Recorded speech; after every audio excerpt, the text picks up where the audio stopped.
So hello beautiful people and welcome back to my channel. Today is very special because I am sitting with my beloved. Peace. And welcome to the YouTube channel. Welcome to, what's your name of your new YouTube channel?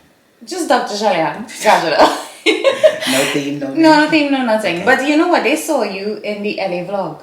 Okay. Yeah, so they know you. So they know the vibes. Yeah, they know the vibes. We are going to share the birth of our daughter, our experience of her coming into this world. And before we even get it, let me just say happy birthday, Serenity. It's a birthday. It's a birthday. It's a birthday. 1 year in it. Happy birthday, baby girl. Yes. Thank you so much for changing our lives and for just being such a bright light. I know that one day you're going to see this video and yeah, your parents are going Hopefully to be... YouTube is around. Right. Right? It may be all virtual. Yeah. But you've been such a joy in our lives and we love you so much, baby. Okay, so where should we start? Let's start from where we conceived. Okay, yes, I think that's a good place to start. So Londra and I, we weren't planning for a baby, but we were very open to it. We had reached a stage in our marriage and in our union where we felt like, you know what, if a baby comes around, if God blesses us with a baby, we would be so happy and we would be so open to it. And we just let kind of like life do what it needs to do. We conceived when?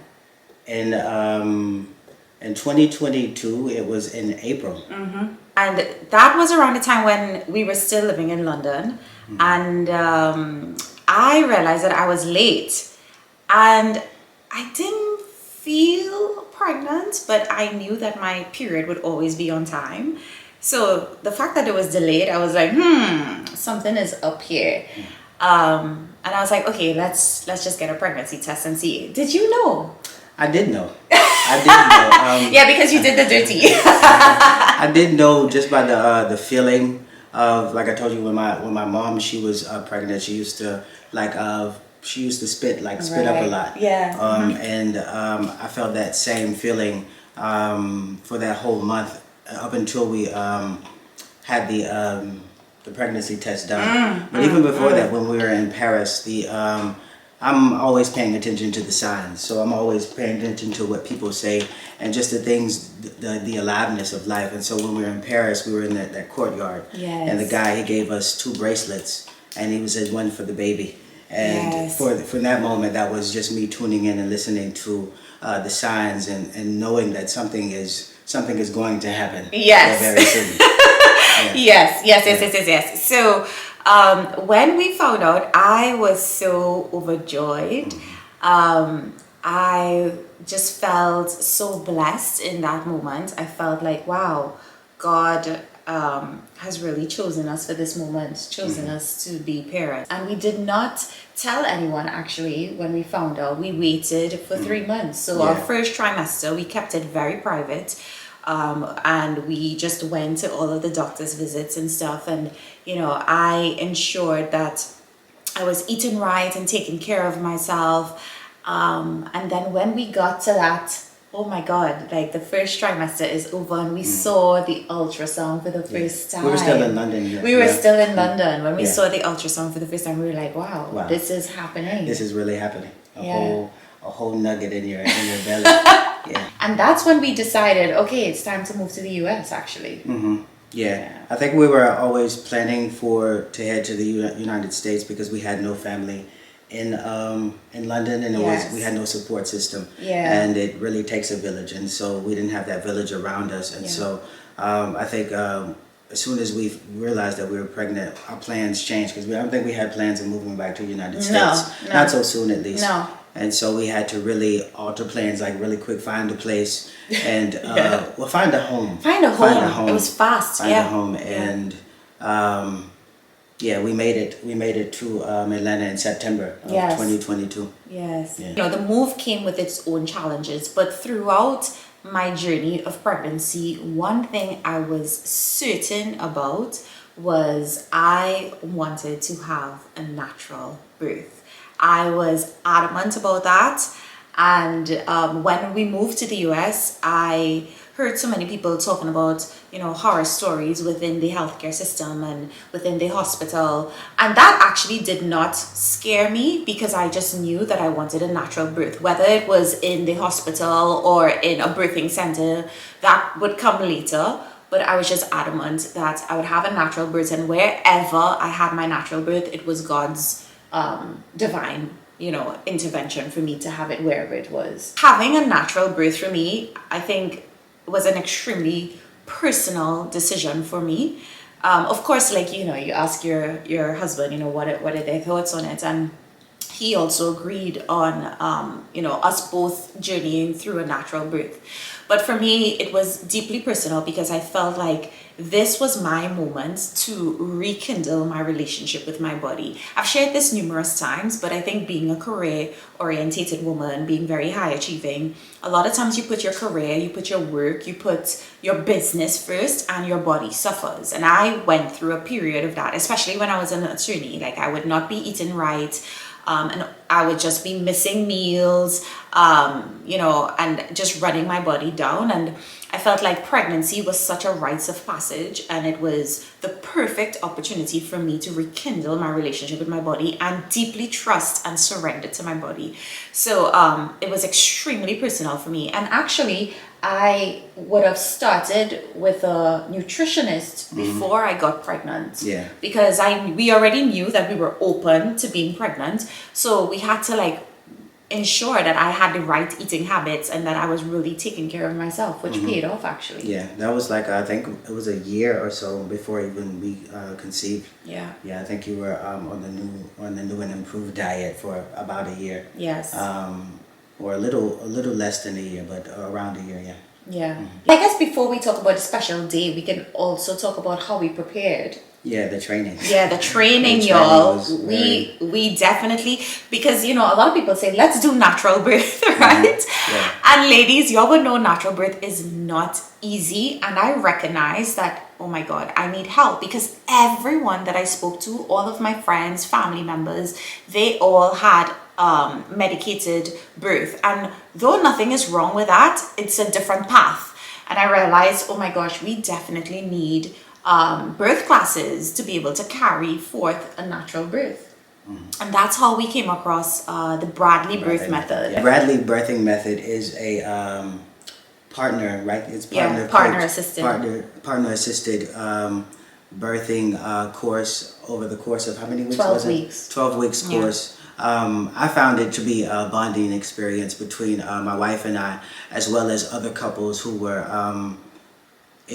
pregnant as well. And so it was a community of wives and husbands and soon to be bundles of joy in a space where we, at least in our experience, in a space where we talked about the methods of breathing, the methods of support, the methods of pain management, the methods of, once again, supporting your partner to give birth to a new soul in this world. Yeah. It really talks about your husband actually being like your doula, and completely advocating for you, because, as the mom, you are so inundated with the process of labor that you cannot advocate for yourself. You cannot ask questions in the way that you would like to. So your partner acts as your doula, and they are the one that is responsible for ensuring a safe delivery and ensuring that you are supported through that process. Did you feel pressured? Before or after? Before. Before. Yeah. You're always nervous about the unknown. You're always nervous about what could go wrong and things of that nature. So I think that's all a part of the preparing process. That's all a part of the bonding process. That's all a part of the getting to know your partner in that way, and preparing yourself for what birth can be and what birth is. And so it was always a bit of nervousness. And a bit of fear, because it's the unknown. It's really the unknown. Yeah. And I remembered when I was thinking about, okay, well, do I need a doula as well in the room? I was like, no, my husband is my doula. My husband, we trained for 12 weeks in this birth class. And it's like, I deeply trust him. And I believe that he can read me very well. and we communicate like really. We work like, if it's one thing when it comes to like teamwork to produce something, we're pretty good at it. Yeah. We're very good at it. And I felt like, you know, this was a journey of ushering life into this world, and you know, that teamwork, I could see that teamwork like really being there, and I just prayed on it as well. And I just felt like there wasn't anybody else I needed in that room. I just needed my husband. Right? So when we decided on birthing naturally, we had the option of, you know, should we do a birth center or should we do a hospital? And I am a pragmatist. My husband knows this. Like, I believe in dreaming big and I believe in being aspirational, but I'm also very pragmatic. So I can see the benefits as well as the downsides of, let's say, a medical environment. But I did feel like, because this was a life and death situation, I did feel like it was really necessary to ensure that we had a natural birth, but we were in a setting that in the event that there was an emergency, we would have the right team around us to respond. And boy, did we make the right decision. Yeah.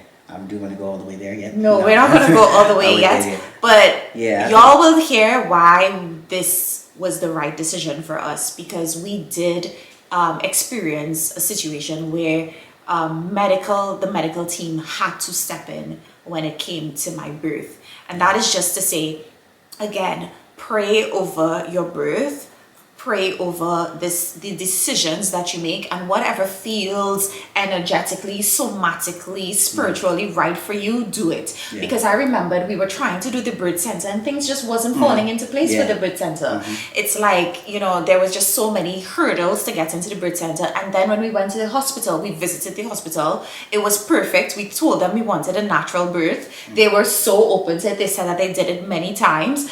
And we were just like, you know, it was so easy. It was so easy. Yeah, the onboarding was so easy, and the hospital was like, what, 10 minutes away from us? 10 minutes away. Yeah, 10 minutes away from us, whereas the birthing center was like 35, 40 minutes away. Shout out to Emery Johns Creek. Yes, Emery Johns Creek. That's where our baby girl was birthed, and the medical team there was absolutely excellent. They were phenomenal in supporting us in our natural birth. When did labor really start? I think your mucus plug came out on the 16th. Well, first of all, she was due to be born on the 13th. Yes, she was. She was due to be born on the 13th.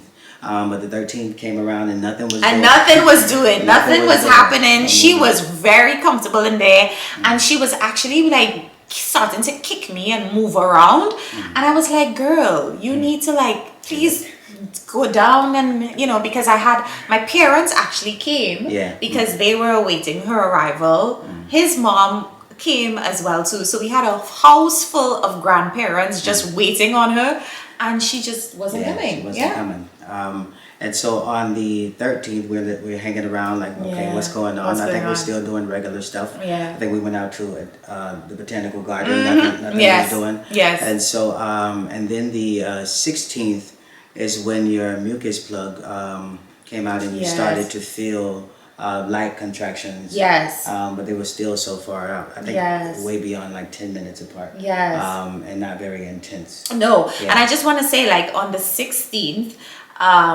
when my mucus plug came out, you know, a lot of women talk about it being this slimy thing. No, it wasn't that for me. It was like literally like if I was having a period, right? And I was like, wait, am I supposed to be bleeding? And I remembered we called the hospital and we were like, you know, I'm having like a bit of bleeding, and they were like, oh, well, it's fine, your mucus plug probably came out, and you know, are you feeling contractions? And I was like, yes, I'm feeling like very, very faint, very slight. And they were like, okay, yes, keep monitoring it.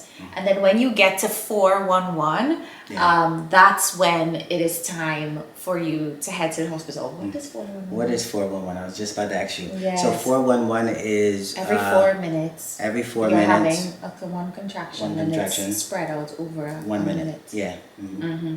Yeah. So what's 411?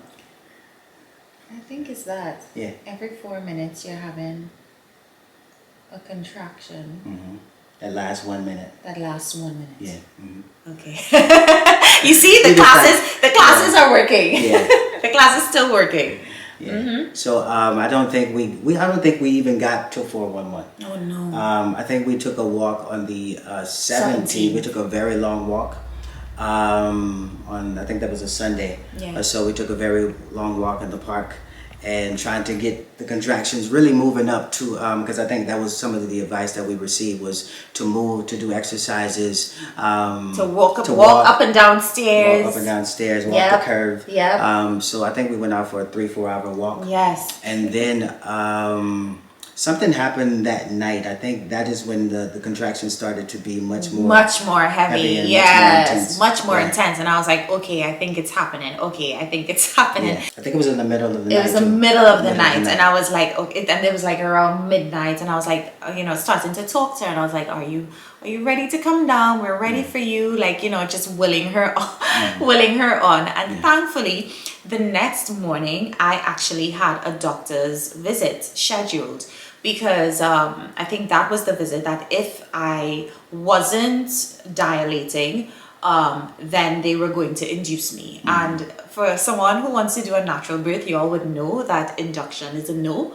I really just wanted her to come at her own time and not be rushed. So I was like, oh my God, like let's just see what's happening when we go to the doctor. Yeah, so thankfully we packed our bags. Yes, the bag was already packed. We packed up everything in the car just in case because we didn't know what was going to happen. So we packed our bags. We packed our hospital bag, even though we were just going for the appointment. Yeah. And I think when we got there, he was like, he examined me. Yeah. And he he's like, your water broke, right? And I was like, no. No.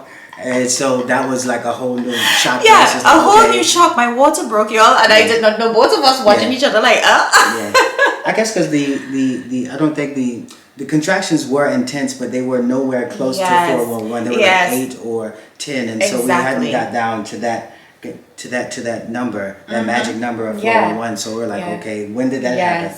And then so not only did he tell me that my water broke, but he also told me that I was 4 centimeters dilated. And I did not even know this. And he was like, you all need to go to the hospital now. Yeah, so they sent us to the hospital. I think that was immediately 10 in the morning. 10 in the morning. 10 in the morning. We got to the hospital maybe around 10:30, 11. And they immediately checked us in.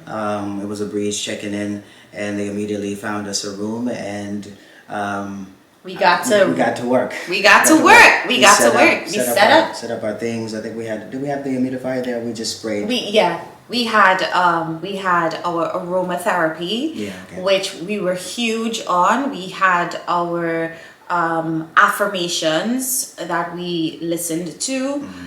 We also had affirmation cards.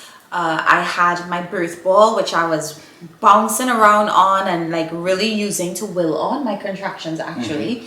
And I had my honey, all things that we were trained for, that the Bradley birth method guided us on. We had everything prepped and ready, and we knew that this was going to be labor in its literal sense. Like we were ready for it. And it started at 11. Yeah, but you forgot to tell them this was your birthday. This was right. This was on your birthday. This was on the 18th of January. 18th of January. On your birthday. We didn't expect to be given birth on her birthday. On her birthday. Yes. And so we went in for the checkup for the test to make sure you didn't have to be induced. And so it was all on your birthday. So we were in labor on your birthday, and we thought that she was going to come on your birthday. On my birthday. Yes. So I really believed that she would come on my birthday because we started so early in the day, right? So one was thinking that I'm sure by the end of the 18th, by the end of the night, by 6 o'clock she'd be here. No. I basically labored for 21 hours. Yes, it was a long journey throughout the day. I think you had started to dilate a little bit more, and then I think it went back down at some point. And the doctors were very graceful with us because I guess they seen the chemistry between you and I, and they saw us going through our affirmations. They saw us going through different positions, trying to do different positions, and being on the birthing ball, and really in tune and in synchronistic flow with each other. So they just came in here and there and checked on us, checking to see where you were dilated, and they let us labor or go through the labor process for about 21 hours. 21? No, well, less than that. It was about 17 hours. About 17 hours. Yeah. So they let us labor uninterrupted, and y'all, this again is in a medical setting, and again, huge shout out to Emory Johns Creek, because they really gave us the space, the time, and the grace that is needed to really work through a natural birth. You know, the nurses would come in, they would check in, they would give us so much support, they would always have something positive to say. At no point did we feel pressured. No point they talked about medication because they saw my birth plan. No point they pressured us into, oh, well, do you want an epidural, or you know, do you want some Percocet?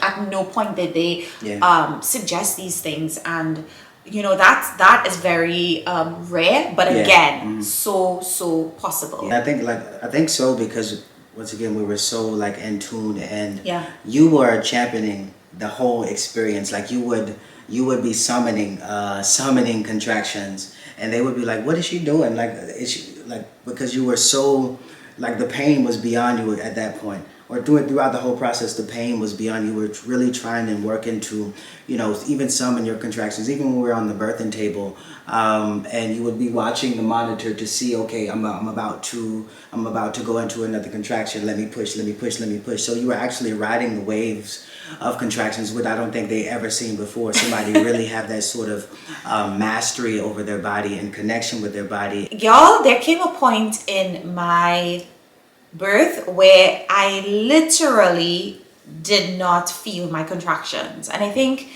you get to a point in your pain management where you have to surrender to your body. You have to apply what you know when it comes to your breathing, and you have to trust and surrender to your body. And I just realized that, you know what, birth is a spiritual thing. Birth is a deeply personal thing. And I allowed myself to just go there. And I almost feel like it was a Zen state. I just didn't even realize how much tolerance for pain I had actually, which was very surprising to me. Like, I know I'm very strong-willed mentally, but you know, my labor and my birth took me to another level of what it means to master your mind. And y'all, she was right there. I could see her hair and everything. She was right there. And at that point, that's when the medical team stepped in and they said, you know what, we're going to help you with your pushing. Yeah. And so they put us up on the bed. I think we were on the bed already, but we were going from place to place and just different positions, using the birthing ball. And then they put us on the bed. I think they gave you what is it called? The stirrups. The stirrups. Yes. Yeah. And we pushed for about 3 hours there. Yes. And same thing. You were still mastering the pain and going beyond the pain, and still looking up at the screen, monitor, the screen, to check when the contractions were coming, and she just wouldn't go beyond that she just threshold. would not go beyond the threshold. She just was not coming out. She like, her head would just kind of go forward and come back, and I'm like, child, like, could you just come out? But you know, at that point the doctor came in, and y'all, I was actually very grateful when she stepped in, because at that point, you know, she just said to me, listen, I've seen how much y'all have been trying. I've seen how much you've been pushing, but this is the time where I need to step in medically, and I need to assist you, because you've been pushing for a long time. You're getting tired, and we don't want the baby to go under stress. And once you hear that, that's when your doula or your birth partner really like steps up to the plate, because at that point I was super tired, and you know, I just left that conversation to you really, and the decisions to you. Yeah, so she came and said, these are the options that we have.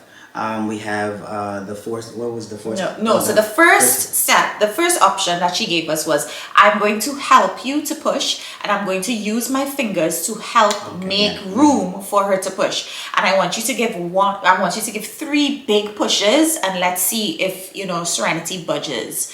She said, I'm going to try that for 3 pushes, and if that doesn't work, then we're going to try suction. And with the suction, you're only supposed to try it once, but in this instance, we'll try it twice. If it is the suction cup pops off of Serenity's head, then she will have no choice but to roll me into the surgical theater for a C-section. Yeah. Now, y'all, when she laid the law there, when she told me that, I grabbed on to Laundrell's hand and I started to cry and I started to pray, because again, this was so deeply personal to me when it came to my body, and I did not want to go under the knife. No offense to anyone that's had a C-section, but I really made this kind of relationship with my body, and I really wanted to trust my body, and I didn't want that to be taken away from me prematurely. So I started to pray, and I literally called out to God. I said, God, this is your child. Please intercede here. Please help us in this moment. I cannot do this anymore. I need your help. This is your child. Please help me to bring her forward. Like, I mean, every time I talk about this, I end up crying, because it was a prayer of intense crying out to God, because I knew that I had reached a point where I just could not do it on my own anymore.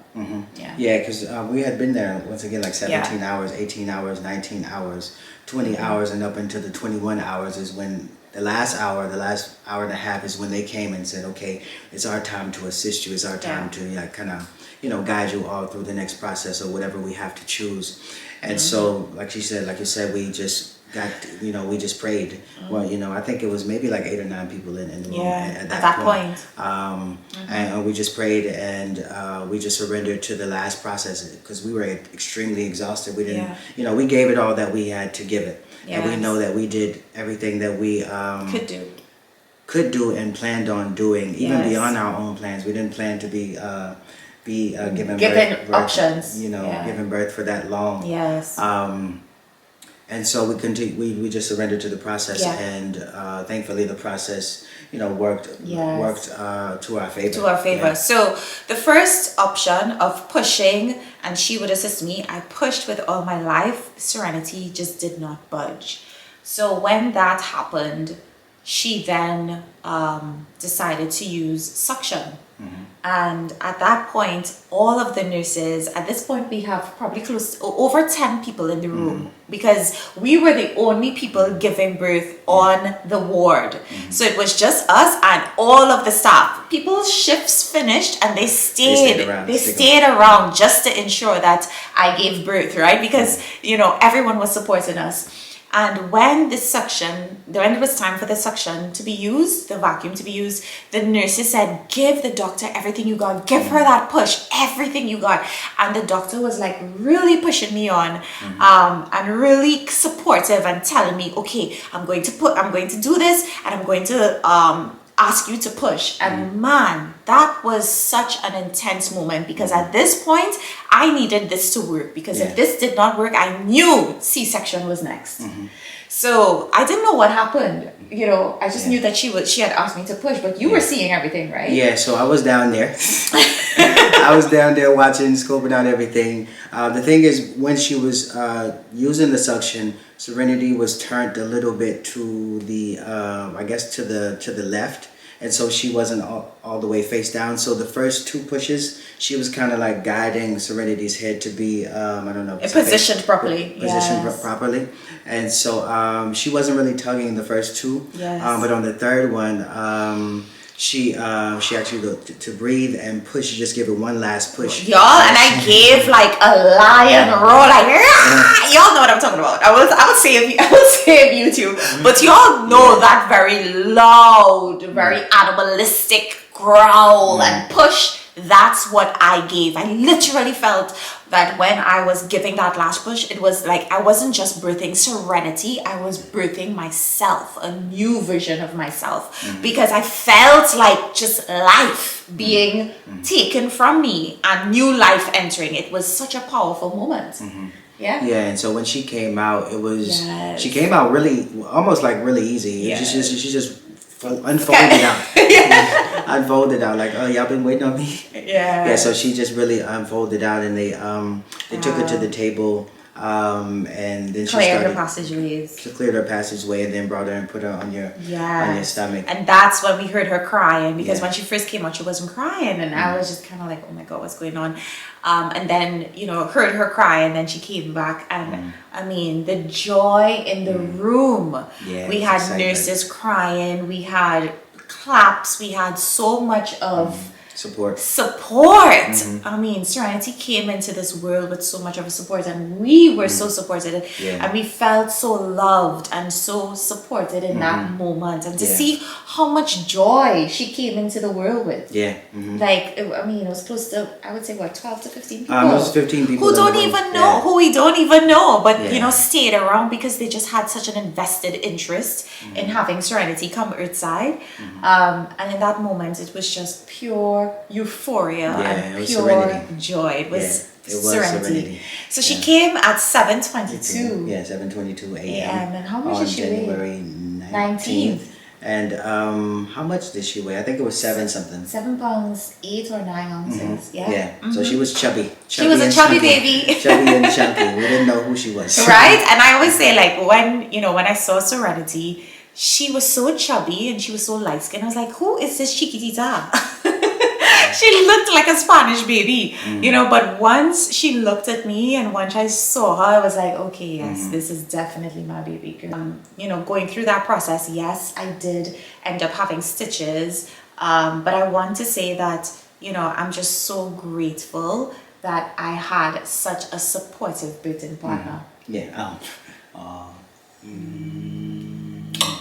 Yes, I think that was, just especially having gone through the 12 weeks of the Bradley birthing method with Martina, I think that really increased our bond. It really increased our synergy. It really helped us to communicate on a different level that we would have to communicate when things were very tense, very stressful. Very stressful. And so learning to communicate with you in a high stressful environment requires a lot of just losing yourself.